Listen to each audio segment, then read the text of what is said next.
Ito po yung cylinder head ng Honda 155. Honda 155 yan, cylinder head niya. Tapos ito po yung takip niya. Dito po nagsisimula din ang lubrication ng langis. May butas po yan na maliliit, no? Isa, dalawa, tatlo. Kaya pag nagtakip kayo nito, okay lang dyan ang payo, check nyo po, buhusan nilang kerosene dito, may gasolina. Pag lumabas po yung dito, yung gasolina, ibig sabihin goods po ito. Para po ma-lubricate na po ng langis yung ibabaw, yung rocker arm dito. Kasi yun lang po ang nagdidilig. Dito po yung nagagaling sa malaking butas.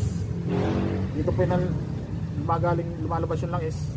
Tapos pumapasok po dito sa dulo sa malaking butas. Tapos lalabas na po dito. Siya po yung magdidilig sa ibabaw ng rocker arm. Ito po yung rocker arm na.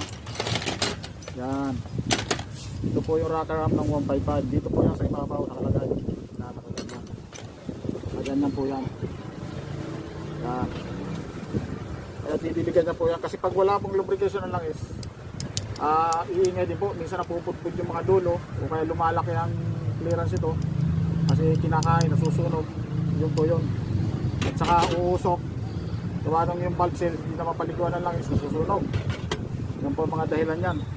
Tapos ang spring pala nito sa valve niya, valvula niya, apat na piraso, isang maliit, isang malaki. Pinaka po, kaya ang lakas po ng niya, sipa. Yan. Apat na piraso yung spring niya. Kaya masyado malakas.